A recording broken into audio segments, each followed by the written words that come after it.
ازيكم عاملين ايه؟ يا رب تكونوا بخير. عمرك سألتي نفسك ليه الناس شايفة انك شاطرة وجميلة وام ممتازة، بس انتي من جواكي حاسة انك نصابة او ان هما بيبالغوا؟ ليه لما حد بيمدحك بتحسي انك بتقللي في قلبك وبتقولي لنفسك لو عرفوا الحقيقة اكيد مش هيقولوا كده؟ ليه لما حد بيقولك انتي بطلة في صوت جواكي بيوشوشك ويقولك بطلة ايه بس ده انتي غرقانة في شبر مية؟ المصيبة يا ست الكل انك عايشة حياة بنظرة مشبرة.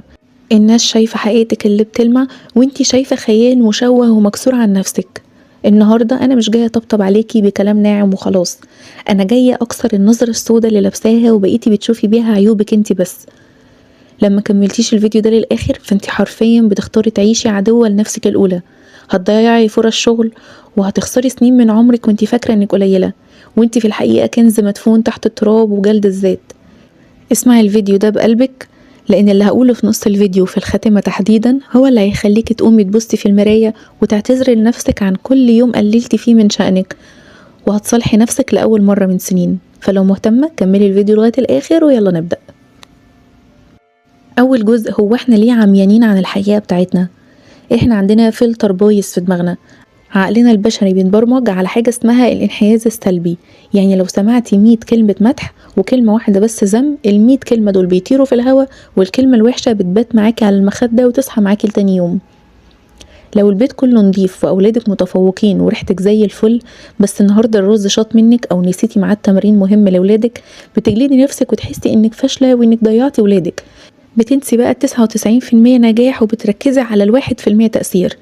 انتي شايفة النقص والناس شايفة الملحمة اللي بتعمليها كل يوم. لو انتي في شغلك وجات واحدة قالتلك انتي ذكية وناجحة في شغلك، وواحدة تانية غلاوية انتقدت لون روجك او انتي لسه ازاي ما اتجوزتيش لغاية دلوقتي او حاجة شبه كده، انتي ساعتها بتفقدي الثقة في كل انجازاتك الدراسية والمهنية واللي في حياتك كلها عشان بس قالتلك الكلمة دي. احنا بنعتبر العيب هو ده الحقيقة، والمميزات هي مجرد سطر من ربنا، وده اول مسمار في نعش ثقتك بنفسك. فاحنا محتاجين نبص لنفسنا بنظرة الأنا الإيجابية. يعني ايه؟ بصي، الأنا الإيجابية دي مش تنمية بشرية اللي هو أنا تنين مجنح وأنا أستطيع كل شيء، لأ، هي الموضوع أعمق شوية. نظرة الأنا الإيجابية هي نظرة حقيقية مجردة، هي إنك تشوفي مميزات بنفس الحجم اللي بتشوفي بيه العيوب بتاعتك. هي إن يكون عندك إدراك إن تعبك في تربية ولادك ده إنجاز عظيم، مش واجب عادي، حاجة مثلا مفروض عليكي، وإن نجاحك في دراستك ده ذكاء ومجهود مش ضربة حظ أو دعوة ماما وبابا.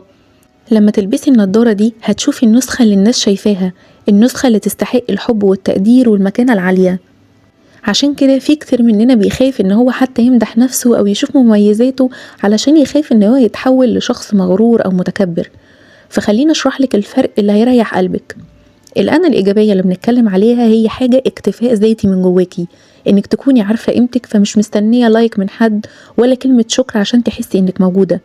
انتي واثقة لدرجة انك بتساعدي غيرك يعلى معاكي، لان نجاحهم ده مش هياخد من رصيدك انتي. اما الغرور هو جوع مزمن جواكي، انتي عايزة اهتمام باستمرار. المغرور بيحاول يقلل من الناس عشان يحس انه هو اعلى، لانه من جواه فاضي جدا. المغرور عامل زي البالونة كده المنفوخة هوا، لو شكتيها بدبوس هتفرقع، لكن الواثقة عاملة زي الدهب، مهما خبطتي فيها هتفضل زي ما هي دهب. وخلينا نتكلم كمان عن الست الكدابة. بصوا، الجزء ده هو اللي بيدمر نظرتكم كل يوم. انك تفتحي مثلا التليفون وانت لسه صاحية من النوم، شعرك منكوش وتعبانة اكيد، تشوفي مثلا بلوجر او حاجة منزله صورتها في الجيم بفلتر بياكل الحجر، او فاشونيستا منزلة بيت كأنه متحف مش بيت. هنا بيحصل حاجة اسمها المقارنة الظالمة، انت بتقارني واقعك المتعب الحقيقي بأفضل 10 ثواني عند الست دي، هي متصورة ب50 كشاف إضاءة. فالحقيقة انت مش شايفة الكركبة اللي زقتها ورا الكاميرا عشان تصور المشهد ده، ولا شايفة انها ممكن تكون بتعاني من اكتئاب حاد بس بتداريه ورا الضحكة المرسومة دي. لكن نظرة الأنا الإيجابية بتقولك ان حياتي بتفاصيلها وبتعبها هي حقيقية، صورهم دي هي مجرد مجلة للإعلانات. فبطلي انك تقارني كواليس حياتك بعرض مسرحي لغيرك. طيب ازاي نكتشف قوتنا اللي الناس كلها شايفاها واحنا مش شايفينها؟ بصي، عايزاكي تبداي كده بجرد لشخصيتك انت، كأنك بتفتحي مخزن قديم، هنعمل كذا خطوة. أول حاجة إنك هاتي 5 في حياتك تكوني عارفة إن هما بيحبوكي جدا ومش بيجاملوكي على أي سبب، يعني مثلا مامتك، أختك، أخوكي، باباكي، جوزك، أي حد انتي بتثقي فيه وعارفة إن هو مش هيجاملك، وقوليله بكل صراحة ايه أكتر صفات انت بتشوفها فيا بيميزوني، وصدقيني في إجابات هتصدمك، وهتلاقي إن انتي مش متخيلة إن الحاجات دي كانت فيك انتي أصلا، ما كنتيش هتبقي مصدقة إن هي جواكي. هتلاقي انك بنظرهم هما هيشوفوكي مثلا سند، هيشوفوكي حنونة، هيشوفوكي ذكية، وحاجات انت كنتي اصلا ناسيها عن نفسك. تاني حاجة مثلا ممكن نعملها ونعمل قايمة انا عديت من هنا. هاتي ورقة وقلم واكتبي كل المواقف اللي انت فاكرة انها نهاية وطلعتي منها وانت واقفة، كنت فاكرة ان الموضوع ده مش هيعدي وفعلا عدى وانت بقيتي تمام جدا. يعني مثلا عملية جراحية كنتي دخلتيها، ليلة قعدتي تبكي فيها بحرقة طول الليل، سنة دراسية كنت فاكرة ان هي مستحيلة، ضائقة مادية عديتي بيها وحسيتي ان الدنيا هتنتهي بعد الحتة دي. كل موقف من دول هو حجر الاساس بتاعك في جدار القوة بتاعتك انتي. تالت حاجة ممكن نعملها ان احنا نغير القاموس الداخلي اللي جوانا، يعني بطلي تقولي انا حمارة اني عملتي كذا، قولي مثلا انا اتعلمت درس النهاردة، من بكرة انا مش هكرر الغلط تاني، وفعلا ركزي في اللي انتي عملتيه غلط عشان بعد كده ما تقعيش فيه نفس الغلط مرة كمان. لسانك هو اللي بيبرمج عقلك في انك تنقي كلام صح لنفسك. احنا غصب عننا بيبقى جوانا كده صوت ناقد سخيف وظيفته ان هو يفكرك بكل خيبة من اول ابتدائي لغاية النهاردة. الصوت ده هو اللي بيكسر نظرتك الايجابية لنفسك. لما الصوت ده يبتدي يشتغل ويقولك انت شكلك بقى وحش، انا حاسس انك كبرتي، ايه ده اللي في وشك دوت، رد عليه بحقائق ان انا شكلي فيه اثر سنين من الكفاح، وشي ده شايل ضحكات ولادي، وانا جميلة ان انا ناضجة وان انا واصلة اللي انا واصلة فيه دلوقتي. نظرة الأنا الإيجابية بتخليكي تعاملي نفسك كأنك أم لنفسك. لو بنتك غلطت هل هتضربيها وتهينيها؟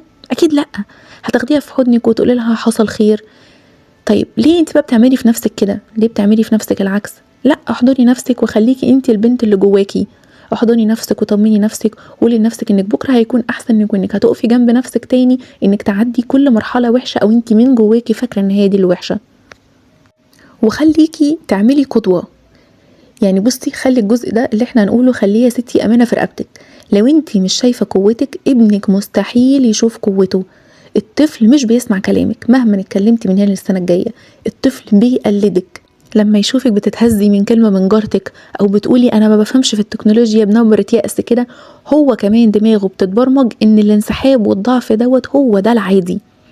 فخليكي مركزه جدا انك تلبسي الانا الايجابيه علشان كمان ولادك يلبسوها بالعدوى منك. لما يشوفوكي فخورة بتعبك، بتحترمي عقلك، بتقولي لأ للحاجة اللي بتقلل منك، هيطلعوا وحوش في المجتمع، محدش بعد كده هيعرف يكسرهم. انتي المصنع اللي بيطلع منه جيل واثق او جيل مهزوز، فاختاري انك تكوني عايز تطلعي ايه.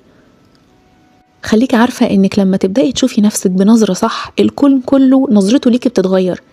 يعني مثلا الهيبة، الناس بتبدأ تعاملك بحدود وبتقدير لان هم بيشموا ريحة الثقة في لغة جسدك ونبرة صوتك. كمان الفرص، هتبدأي تشوفي فرص كنتي فاكرة ان هي انتي مش قدها وهتجري وراها وهتجيبيها. وكمان صحتك النفسية، القلق والتوتر هيقلوا بنسبة 50% اقل حاجة، لان مفيش كلمة من حد هتهزك، مفيش صورة على السوشيال ميديا هتحسسك انك اقل. وفي النهاية نضارة الانا الايجابية دي مش رفاهية ولا دلع، ده طوق نجاة في عالم بيحاول طول الوقت يحسسك انك ناقصة عشان يبلعك بقى منتجات تجميل او يحسسك انك مقصرة عشان يفضل مسيطر عليكي. اللي عملناه النهاردة هو الترميم الاول لنفسك، لكن في فيديوهات جاية انا هعلمك الاسلحة التقيلة، هحكيلك عن قانون الاستغناء وازاي تكوني ست ما حدش في الدنيا يقدر يكسرها حتى لو الدنيا كلها وقفت ضدك. لو ما فعلتيش زر الجرس واشتركتي في القناة حالا فانتي حرفيا بتفوتي على نفسك كورس العمر اللي كتير قوي من الستات دفعوا فيه فلوس عشان يتعلموه. فما تخليش زحمة اليوم تنسيكي انك تشتركي دلوقتي، لان الفيديو الجاي هحكي فيه عن كل الشخصيات اللي بتسرق طاقتك بتحاليل وازاي تطرديهم من حياتك من غير ما تحسي بالذنب. واخيرا اكتبي لي في الكومنت ايه اكتر صفة انتي فخورة بيها في نفسك بس كنتي مكسوفة انك تقوليها، وطلعي الانا الايجابية للنور هنا في التعليقات. ولو وصلتي لغاية هنا شكرا من قلبي ان انتي كملتي الفيديو لغاية الاخر. اشوفك الفيديو الجاي على خير، باي باي.